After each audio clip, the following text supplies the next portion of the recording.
Thanks for listening to this podcast of Trending with Timmery. If you haven't already subscribed, please catch us wherever you love to listen to your podcast, from the Relevant Radio app to Apple, YouTube, you name it, we are there. And if you listen on Apple Podcasts, please be sure to go and give us a 5-star review to help other people discover the podcast. Anything you share in terms of episodes, whether it's texting it to a friend, posting on social media, helps to build up the kingdom for God, to help confront the challenging issues we face as a culture, but with joy, with hope, and with an eternal perspective where our faith collides with everyday life, bringing eternal principles to help us live our life joyfully. So, what's trending? Bridging your Catholic faith with your everyday life. You're listening to Trending with Timmery on Relevant Radio.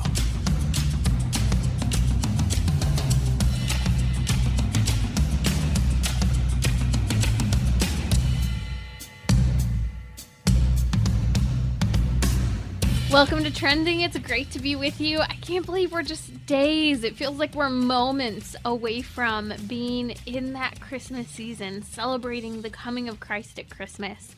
If you're like me, it's my favorite season of the year, that is Advent, and Christmas makes it that much better if you've been preparing all Advent long, and it's not too late. I was just talking to my husband. He's like, I think I want to do, a few day fast leading up to Christmas.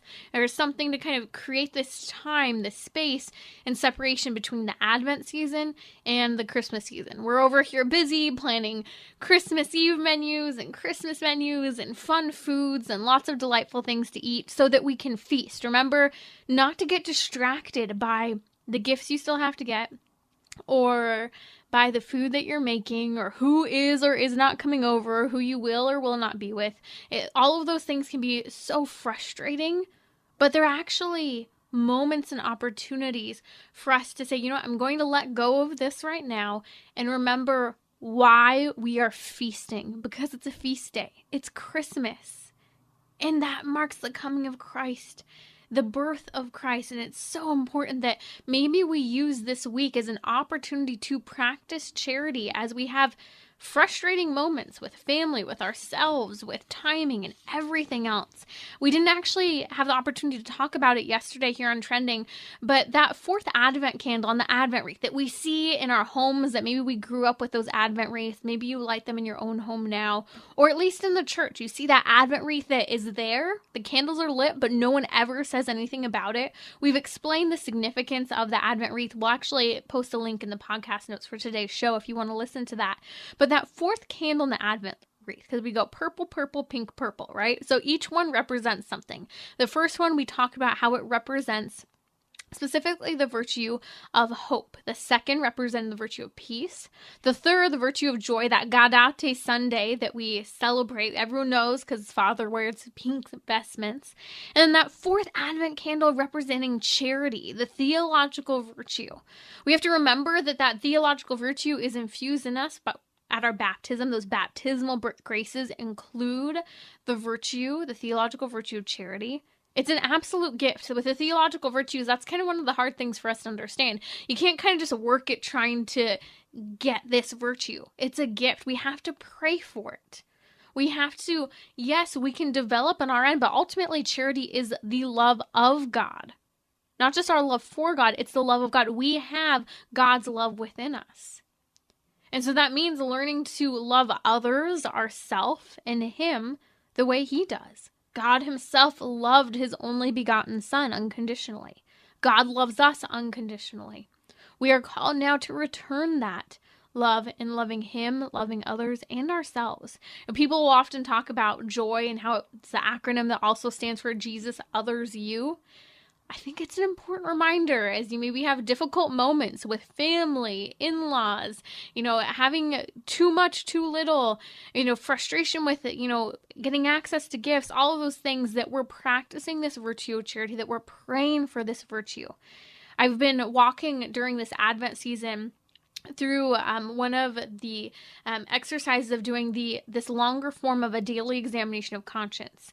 And it's a very Ignatian way of doing an examination of conscience. And it starts by you pondering your baptism.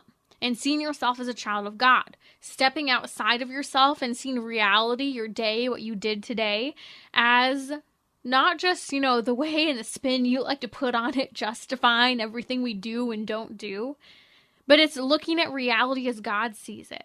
Looking at the good and the bad, celebrating the good, acknowledging those difficult moments that are really areas to grow, where we've outright fallen and struggled with sin.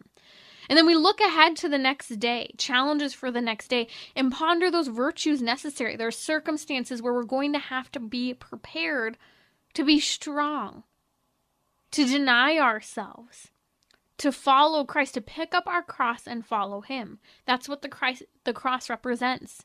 Life-giving, self-giving love, sacrificial love, and it's bloody, it's bruised, and it's beaten. We don't often think about the crucifix on Christmas Day because we don't actually like to think where that baby led. I think part of the reason why the world so significantly has really come together around this Christmas season with the celebration of the lights and everything is because most people love and appreciate the gift of new life in a baby. Even if they're pro-abortion or whatever, they're okay with babies, just not on the terms that they don't want them. Versus Easter's not as fathomable to them. So even, people who aren't Christian, they may celebrate the lights and even bring the Christmas trees in. But those things they do, not because they're celebrating Christ's birth, but because there's something significant in the culture for years, hundreds of years, a couple thousands of years, that has become so embedded in the culture. Easter is a little more difficult to swallow because it has to do with a bloody death. But if we look towards Christ at Christmas, and especially if you maybe read a book, I always recommend St. Alphonsus Liguori's work, especially on the incarnation of Christ, which has great meditations during Advent. 10 out of 10 recommend. It's a somewhat morbid because it keeps pondering the fact that Jesus Christ, this little baby that we endear ourselves to, he endears us to him, ultimately has the trajectory, the future of being on the cross. And that's what we're transforming all of this joy into. There's joy in the birth of Christ, but there's joy in the cross of Christ, and the two can't be separated.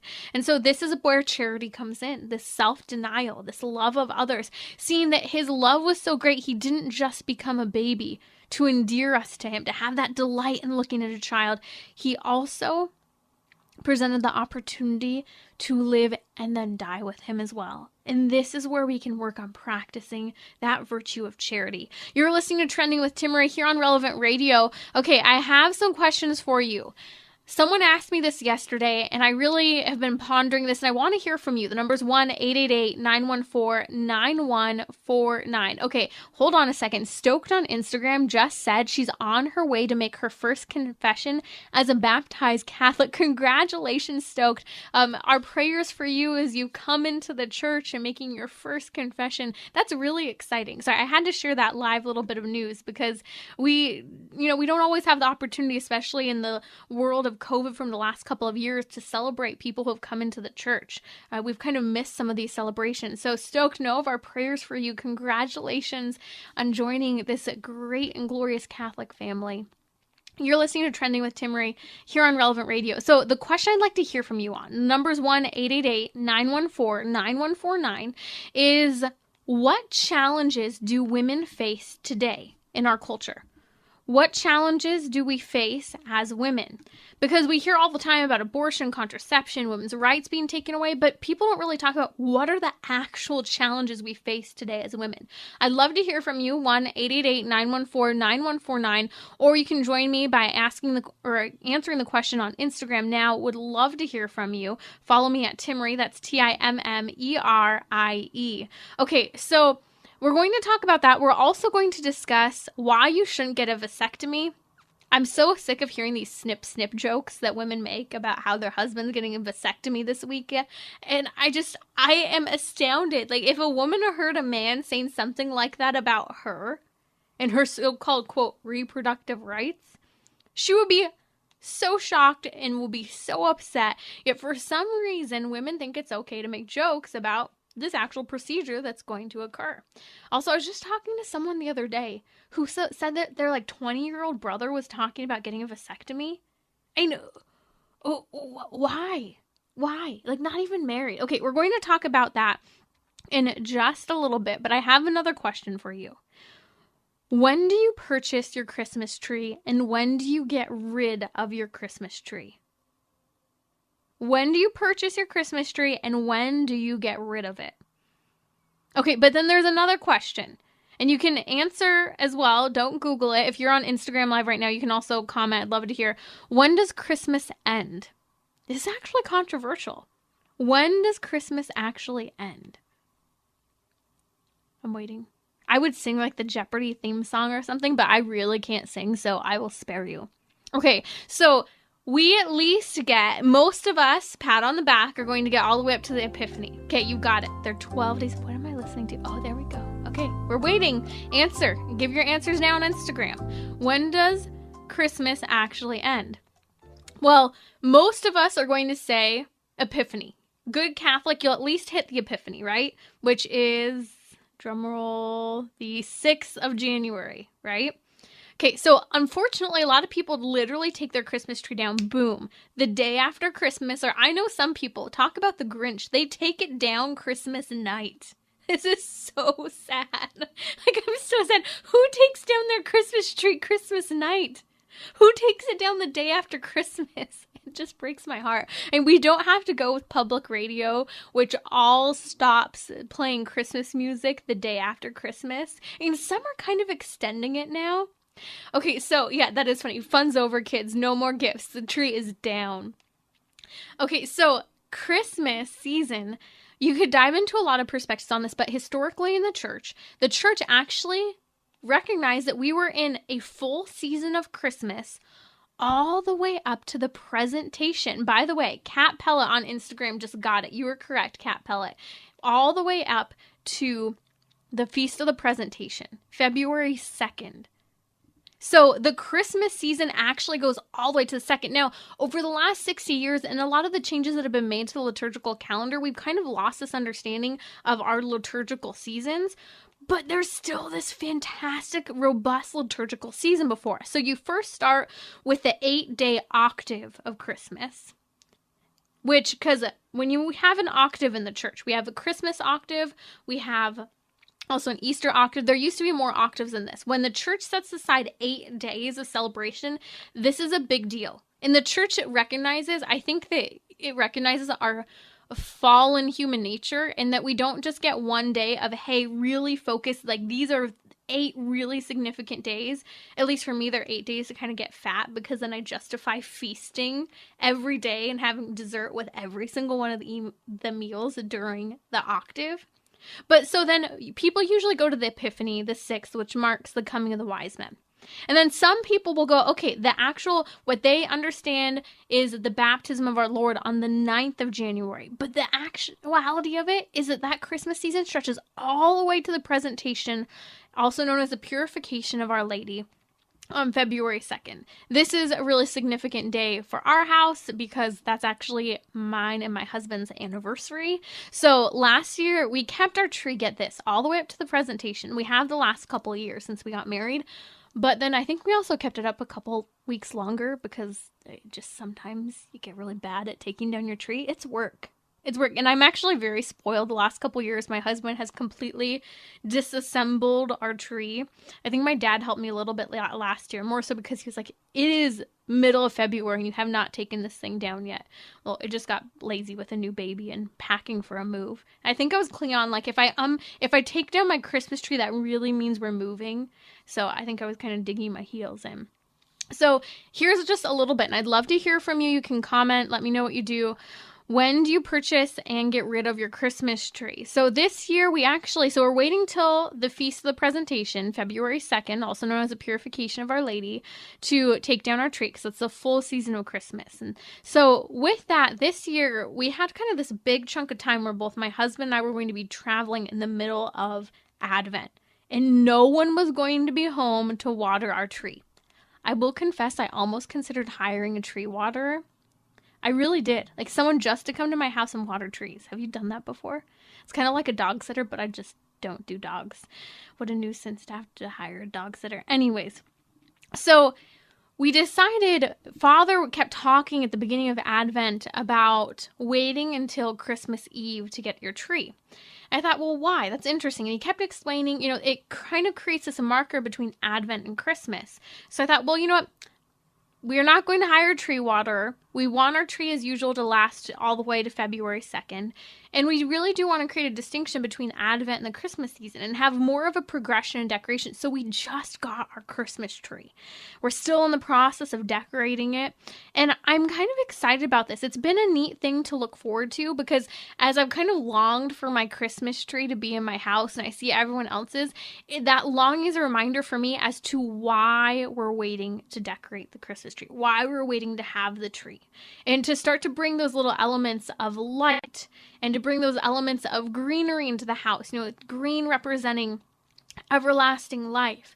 The ornaments, you can have, your traditional Christmas ornaments, but this year I've been working on building up some of my Jesse tree ornaments. I've explained the tradition of the Jesse tree here on Trending. It's basically, you have ornaments that help to tell the story of salvation history from creation all the way up to Christ. And so, I've seen these done where people print some online and put papers on their tree, but I'm kind of a little bit of a prude when it comes to my tree. I want it to be pretty, and I don't have a lot of ornaments yet. So I decided to really kind of try to find symbols that would represent things in salvation history. So I got this really beautiful, hand glass blown whale to represent Jonah and the whale. That's one story. I got, what else did I get? I got kind of some really cool looking decorative ships to represent Noah's Ark. I think I also have a Noah's Ark as well. You can do an apple for the story of Adam and Eve in the fall. There's so many neat things you can do. I think I did a crown to represent the Davidic kingdom, to explain the Davidic kingdom. So I'm starting to build that up this year because the baby is only a year old, so she's not quite ready to kind of be taught or explained to all about, the story leading up to Christ. Although I ended up receiving this beautiful 25 days of Christmas Advent calendar. And it tells a story of a little lamb named Cabrillo, and Cabrillo follows the story of the Blessed Virgin Mary and Saint Joseph from the incarnation all the way up to the birth of Christ. It's the sweetest little thing. And, my baby girl doesn't understand everything that's going on, but I, hop with a little paper cutout lamb and we open the doors and she's so excited to see behind the door. It's been really fun. Ignatius Press sells that if you want to check it out for this year, stock it away for next year.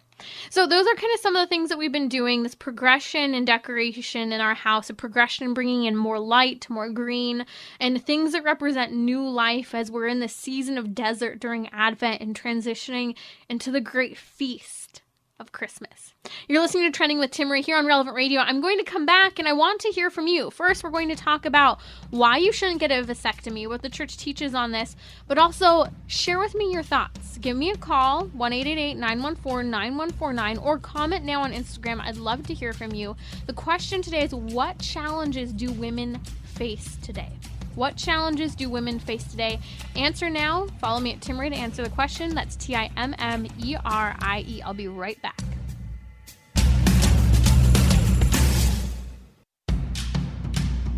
Bridging your Catholic faith with your everyday life. You're listening to Trending with Timmery on Relevant Radio and the Relevant Radio app.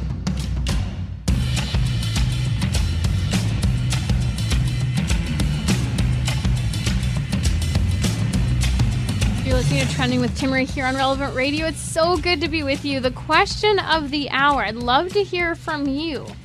What challenges do women face today? I'm going to discuss in just a little bit why you shouldn't get a vasectomy or support someone getting a vasectomy.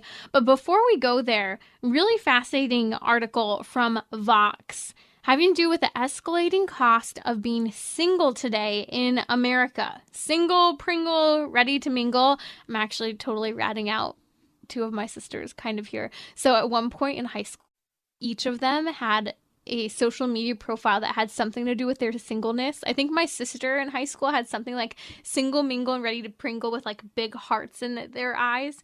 It was just really funny because she was really young, 13 or 14. And then my other sister had I'm sexy and I know it in her description. And I remember asking my sister, because she was really young when she had it, I'm like, what do you mean by I'm sexy and I know it? And this like little stick cute kid like starts dancing with her arms back and forth. I'm sexy and I know it. It was like really funny because she had no idea what she was saying. Anyways, single profile, singleness during the holidays. Maybe you are bleeding that frustration of being single. So many people get the singles blues, and it kind of reminded me of one of the topics that came up, because this article, I think, had some really good points, but at the same time, you could tell this person wrote because they were sensitive about the issue of being single.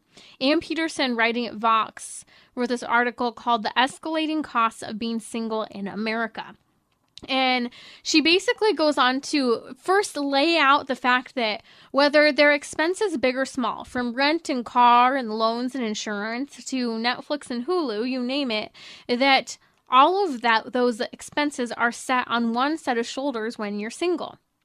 And she discussed how really in today's culture, she argues that individual families are idolized or idealized, and single people are not. She disagrees because she ends up clarifying that she believes, listen to this, single people should be the purest embodiment of American values of self-sufficiency and individualism. In other words, Ann Peterson at Vox is saying that single people embody what it means to be American, and that is, she's arguing, is self-sufficiency and individualism. Whoa. If you just heard what she said, she's saying that the embodiment, the best version of being an American is seen in our single people today, who embody self-sufficiency and individualism. This is fascinating to ponder the philosophy and thoughts of our age when it comes to what it means to be a human person, what it means to be free as an American. Her version of freedom, this is a no strings attached freedom, void of any responsibility, individualism to the point of severing any type of relationship or responsibility that doesn't allow you to get ahead and be self-sufficient. This is what's fascinating. And I think it's really sad, but at the same time, it helps us to understand that the new American dream for some people is you make no commitments to anything or anyone else. You're self-sufficient, you're out for yourself, and that's what you need to work for in life. Sure, one could argue this builds a hard work ethic, but on the other side, it's lonely. The human person void of love and responsibility. And I'm not saying that single people are loveless. I'm saying her picture of the embodiment, the quote, purest embodiment of American values as self-sufficient and individualism, that these ideas, what she's arguing, are very self-centered. They're very broken from the rest of the world. And so I think that it's important that we understand what she's saying here, because then she goes on to say that the single person, this single embodiment of the perfect American value that she's saying is in the single person, she's saying it's not being idealized. And she complains that instead that the culture, this speaks to the fact that we don't venerate individuals, we venerate the individual family. And so what she's trying to then argue, but is doing it poorly, is I think she's then actually trying to say that our culture doesn't honor the individual person, but instead she's more so complaining about the fact that you and I aren't sensitive enough to all the people who carry the financial burden of their life on their own. And so this whole conversation is rather fascinating, because at the same time as she's complaining and saying that single people can no longer manage the expense of life by themselves, she's at the same time saying that we need to celebrate the individualism of singlehood, and this is the American future. This is the American dream. So let's talk about this just a little bit, because I think it's very telling for us to ponder kind of some of the statistics when it comes to people who are living the single life today. And again, when I talk about single life, this could be due to singleness, being widowed, divorced. It could be unwillingly single, willingly single. 2021 data showed that 28% of Americans live alone. So approaching a third of Americans live alone today. If we compare this to just 60 years ago in 1960, that number has more than doubled. It used to be just 13%. So we went from 1 out of 10 people being single today to basically 1 out of 3 people, adults, being single now. Now, if you actually look at more of the stats on this, 31% of adults, basically 1 in 3, say that they're either single, unmarried, with a partner, living with a partner in a committed relationship. Now, when you look at some of the studies having to do with singleness, it's actually Black adults who are far more likely to be single, almost 50%. And the study also showed, which I thought was interesting as well, that nearly 50% of those people who identify as LGBTQ, who are adults, they are close to 50% single as well. They went on to study and show that men are actually more likely to marry or remarry and stay married till death. So more men are married when they die versus women are more likely to divorce and stay single. So you see a increase in singleness among women throughout the entirety of their lives to death, and you see a higher likelihood of either remarrying or staying married all the way to death. So what we're seeing is that there's this trend, especially among women, especially among Black adults, as well as in the LGBTQ community, of singleness. And I think all of these things, when we're talking about this, we're talking in what this article is pointing at Vox, is that in many cases, people are choosing to live alternative lifestyles. They're choosing, they don't want to have children, or they're maybe choosing or living out a part of this divorce culture, or they're choosing to experiment with their sexuality and take on some sort of LGBTQ identity.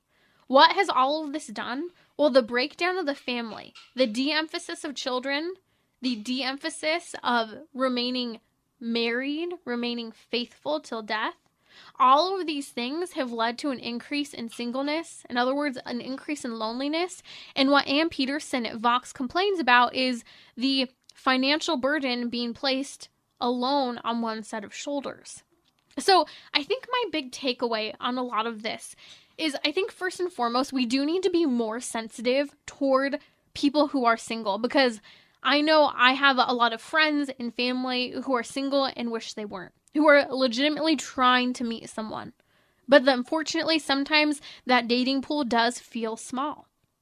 On the other end, I think as we're talking about that, I think we need to be more considerate, especially around the holidays, of how we're inviting people, welcoming people, not just assuming that our single friends and siblings are just going to do whatever we want, but that we're including them in making the family plans. This has been one of the huge, probably largest complaints I've heard from my single friends, that when they have siblings who have families and then they're single, they're not included in some of the arrangements for the holidays, that it's just the family with kids, just the sibling with kids who helps in making some of the plans. In fact, I've also found it interesting that a lot of the time, even it's the single sibling who would love to host the meal at their home and not always go to the family member's home, but have everyone to their house. So there's a lot of generosity and opportunity for us to be more sensitive. And please, if you know someone single, if this is a question you always ask them, please don't always ask, so are you dating anyone? Because for many people who are single, this is a very sensitive topic, and they shouldn't always be reduced to their dating status or inability to get a date. I think these are really important things. Another takeaway on this topic that is so important as we're talking about the escalating costs of being single in America, a lot of people are still single, are struggling in marriages, or delaying having children for one major reason, and that's student loan debt. Yes, credit card debt can be a part of it, but I know so many people who have delayed marriages. Even my husband and I had to delay getting married because we both have student loan debt. It also makes for challenging financial situations and decisions. Heck, it's part of the reason why we had to move to the Midwest. California just isn't affordable for a lot of people. And the reality is that student loans is really impacting a lot of people. On average, a lot of people are paying what would be the equivalent of a monthly house payment for their student loans. And so you're paying what would be an equivalent of a house payment or rent, whatever it might be, and then double that you're then also paying for your student loans. So many people are struggling to shoulder this burden. And I know some people who very thoughtfully are saying, I'm not going to start dating until my loans are paid down lower because I'm not marriage material until then. And so it brings to mind, and we're going to talk about this a little later on in the show as well when we talk about problems women face today, that a more serious conversation and more, I would say, responsible conversation needs to be had about student loans. Young people really don't understand what they're committing to when it comes to student loans, and the stress level that so many people are experiencing today with student loans, I think is part of what's contributing to the escalating costs of being single in America, but also that sorrow of loneliness today, that people are having to work so hard in multiple jobs just to make ends meet. When in reality, there need to be some simpler solutions to help pay off some student loan debt forgiveness programs if necessary, but really working, doing what you need to help pay down that debt. And a couple other thoughts as we're approaching Christmas on this escalating cost of being single. As the Christmas approaches, have open conversations. Listen to those people around you who are single. And, don't just go there waiting to slam advice down, but maybe be inquisitive with the life choices they're making. And maybe even ask questions that encourage them to ponder a different way of living. Tell stories, don't give lectures. And remember that as Catholics, we're called to family life. Family life is a natural vocation. We're called to be fruitful and multiply. This is at the heart of who we are as human beings. It's a part of our human anthropology. And so I hope that we remember this when we're talking to others, that it's not just Catholics who are called to this. It's at the heart of who we are as male and female. You're listening to Trending with Timmerie here on Relevant Radio. We're going to come back talking about why you shouldn't get a vasectomy. And I'd love to hear your thoughts on this question. What challenges do women face today? You can comment live now on my Instagram at Timmerie. That's TIMMERIE, or give me a call 1-888-914-9149. So, what's trending? Bridging your Catholic faith with your everyday life. You're listening to Trending with Timmerie on Relevant Radio and the Relevant Radio app. Okay, we're going to talk about why you shouldn't get a vasectomy in a moment, and also I want to hear from you. What challenges do women face today? You can comment now on Instagram. Follow me at Timmerie, TIMMERIE, or give me a call the old-fashioned way. I'd love to talk to you. 1-888-914-9149. Jose is calling, and he has a comment about the rising costs of being single today. Jose, what's your comment?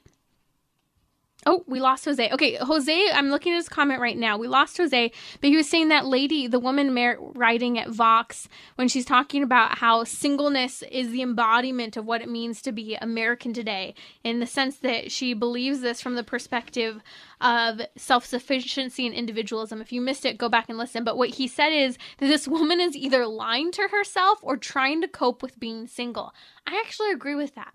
Prolonged single years can make you frustrated. It can make you bitter. And I think that that's a challenge, especially as people of faith. If you are listening to this show and you are single, or you have a loved one who's single, know how difficult it is when you have this desire for men and women to be married and you've not met someone. You're struggling to pay things off on your own.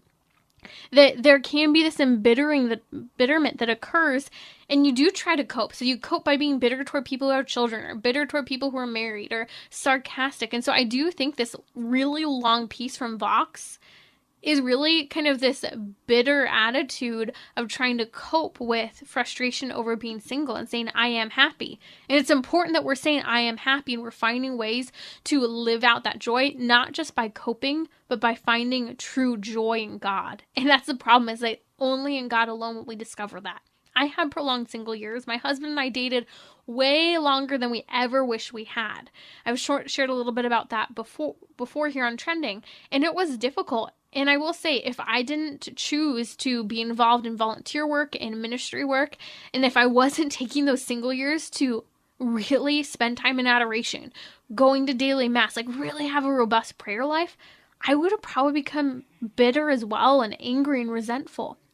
But I think one of the challenges to recall that if you wish you were married, if you wish you had children, use this opportunity of your single years to grow as much as possible, to totally unite yourself with our Lord. I really viewed Christ as my spouse in that development of those single years, and to understand, people, when you send text messages when you're dating, oh, good morning, or good night, I love you, when you're married, good morning, good night, I love you, all of these things.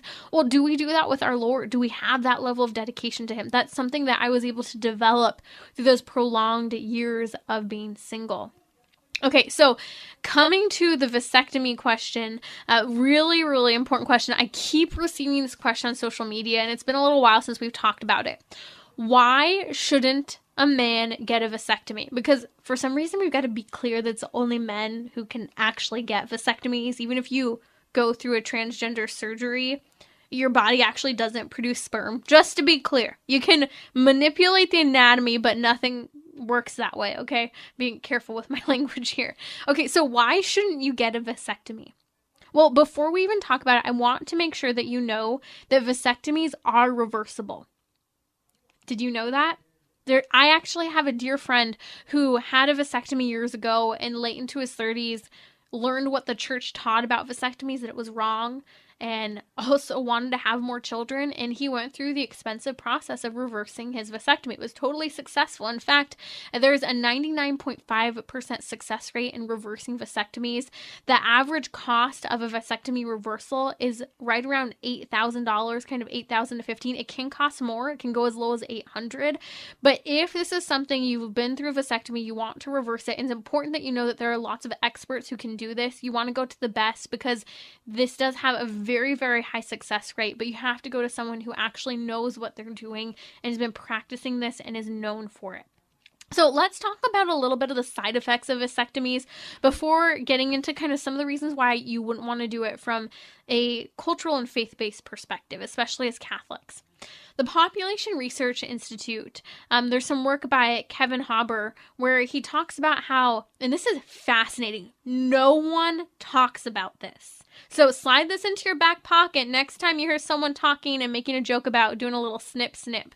I'll never forget how many times I've been in a teaching environment, because I teach Pilates, and a woman be like, oh yeah, my husband's getting snipped this weekend. I'm like choking on my water. Like, how can you talk about that so blasely?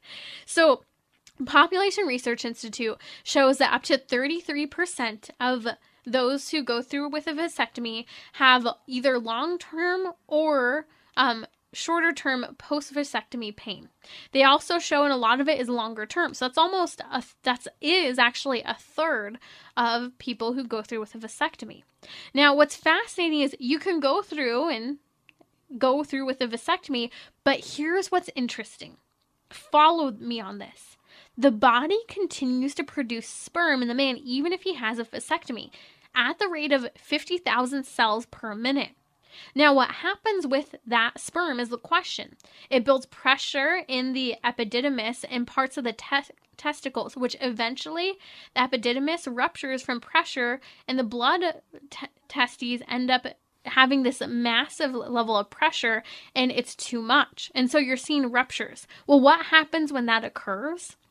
Well, as we know, first, sperm cells are extremely potent. This is what makes it so that they can break through the outer layer of an egg. This is also why, if you've ever studied it, it's actually kind of fascinating. If a woman sleeps with multiple partners, the sperm from the partners will start to fight each other and attack each other, because sperm has a mission to fertilize an egg. And so if there are other sperm that are a threat that is not the same biological sperm, well, then it attacks. And so what's fascinating is we have to understand the potency and the strength of sperm. So if you take that potency and it's not being released as it's supposed to, a man's immune system is not prepared for such a strong and active sperm cell to be in his bloodstream. So what happens is when that rupture occurs in the body from the sperm being blocked for so long from the vasectomy, it ends up breaking into the bloodstream. It breaks past the blood testes barrier. So what happens is the body considers the sperm in the body to be a major infection. And so the body starts to fight. This is where we see autoimmune responses, where the body creates antibodies to attack, and the body actually starts to attack and reject itself. And so for a lot of people who have gone through with vasectomies, they actually end up developing various types of autoimmune disorders. Now, MD H.J. Roberts has done extensive research for over 30 years on vasectomies, and he says this is the dirty little secret of the urology trade. He says no other operation performed on humans even approaches the degree and duration of multiple immunological responses that occur in the post-vasectomy state. But honestly, what man wants to go and say that he's having reactions to his vasectomy? I think that's embarrassing for a lot of men to even talk about. I mean, who really wants to talk about that? You see, this is a dirty little secret that urologists do not talk about that they know. Let's talk for just a brief moment about some of the side effects of having gone through with a vasectomy. Some of the diseases include everything from prostate cancer, rheumatoid arthritis, erectile dysfunction, chronic testicular pain, chronic inflammation, epidermatitis, and many other things that we could talk about with relation to pain and testicular cancer. They also have an increased incidence in recurrent series of infections. Non-Hodgkin's lymphoma, several other forms of cancer, diabetes, multiple sclerosis, migraines, and other forms of headaches, liver dysfunction, generalized lymph node enlargement, and adrenal gland malfunction. A lot of autoimmune reactions. It's fascinating. We see autoimmune diseases, food allergies, all these things on a rise. Maybe it's because we continue to, for some reason, act as if God got it wrong when he created the human body for a purpose. And they actually got it right. I think that when we take our body out of the context from which it was created to function, and we start to stymie certain functions in the body, of course we see consequences. So let's talk first. First, the Catholic Church on vasectomies teaches explicitly that vasectomies are actually a form of birth control. It's a grave evil to go through with a vasectomy. It violates the unitive and procreative dimension of marital intimacy. It's not healthy for men, as I just discussed, and the church would, of course, be against anything that is unhealthy, not just physically, but biologically, physiologically for a human person. So if you missed that, I really want to encourage you to listen to what I was just sharing, that dirty little secret from the urologists having to do with vasectomies. You see, neither men nor women should solely be responsible for the potency of human life. And this is where we get into debate and the problem, well, should women take birth control? Should men go through with vasectomies? Neither. You see, this is where we have the gift as people of faith, as Catholics. If you're married or pondering the vocation of marriage, even if you're not dating someone, I want to highly recommend that you read the encyclical by St. Pope Paul VI back in the 60s called Humanae Vitae. Everyone should read this encyclical because what it helps us understand is the responsibility of being parents and the potential for new human life. And it opens the door helping us to understand if for, going to be really clear here, serious reasons. Humanae Vitae is the name of the encyclical, by the way, if you're asking. For serious reasons, Humanae Vitae says that if for serious reasons you need to space children or avoid children for a time, abstinence is your option. But the abstinence has to be for an indefinite amount of time. You can't just be like, for the rest of our life, we're just going to abstain. But the idea is that abstinence can be utilized to wait to have more children. I have a dear friend whose husband came up to her after their second child and said, honey, we're not going to have any more children. She said, okay, well, I'm Catholic. And so if we're not going to have any more children, we're not going to engage in marital intimacy anymore. And we're going to have to live in separate bedrooms. It was a difficult conversation. It was a very difficult environment, but that was what she had to do, upholding the vow taken to her husband before God when she stood there at the altar. Someone just asked on Instagram, let's see, I'm going to go back to the question. Lynn Liu, what if your husband doesn't want to have any more children? I think it's important that we remind each other of the vows we take, of the commitments and the conversations we had to begin with. And this is where natural family planning can be a help and a resource, but natural family planning, this is the benefit, that it's the husband and the wife who are meant to do it alone. It's not just supposed to be the wife alone. It's the two together who are supposed to be utilizing and aware of the woman's body and natural family planning. But we have to take seriously what the church teaches in Humanae Vitae, that it must be for serious reasons that we're delaying having children, or spacing them out. And so I really want you to read Humanae Vitae, to ponder it, recognizing that as married people, together with your spouse, you're culpable before God for the decisions you make about having more children. As we know, vasectomies are off the table, birth control is off the table. Abstinence can be used for a season, but is not meant to be used indefinitely. And Humanae Vitae does an incredible job. This encyclical, again, we're posting it on social media and it'll be in the podcast notes for today's show. But I want to end with a couple thoughts.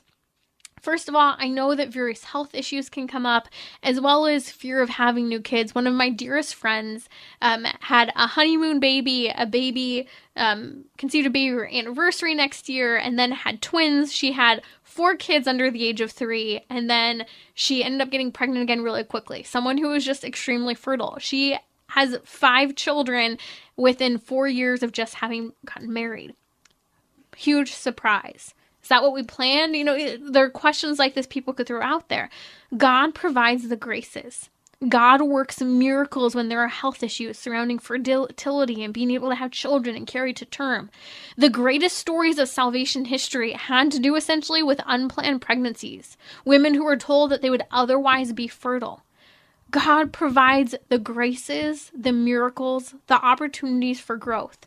There's a reason at the dawn of creation that God said in Genesis chapter 1, be fruitful and multiply. Because this is at the heart of the human person and our mission as human beings. And that's why when we talk about vasectomies, birth control, all of these things we perceive will make life a little easier. But in reality, all of these things confuse who we are, what our mission is, how we collaborate with our spouses, how we relate to the opposite sex, and they stymie the opportunity for growth when it comes to new life. So again, I just want to repeat how important it is to read Humanae Vitae. Again, we post a link to that on my social media. Follow me at Timmerie, that's Timmerie, but it's also available in the podcast notes for today's show. You're listening to Trending with Timmerie here on Relevant Radio. Okay, another comment came in from Rough Cut Company. This is Kim. I think that what women struggle with today is a stigma of having a lot of kids. I have 4, all 4 and under, 2 twins, and I'm only 27. I'm constantly getting asked, you're done, right? Great comment, Rough Cut Company. Okay, this transitions into another topic I wanted to talk about, but the question of the hour has been, what challenges do women face today? Okay, this is a little bit different of a direction, but I do want to take Kim's comment for a second here. That women struggle today with the stigma of having a lot of kids. Isn't it funny that if you get over 2 children, people consider that you had a lot of children? Like once you hit 3, people find that they can start commenting about how you're done, right? Or are you going to have more kids? Or, they start talking about various things to do to stop having children. And I find this fascinating because I think a lot of women feel pressure and feel judged based on what decisions they make. If they choose to be a stay-at-home mom, if they choose to have 4 children, 5 children, 3 children for that matter, or more. And I think that at the heart of that, we see there's this confusion today surrounding femininity, that as if something's wrong with having 4 children and being home with your kids. But there's nothing wrong if you choose to not get married, be single, never have children. Isn't that fascinating that the culture accepts singleness, not getting married, everything's fine.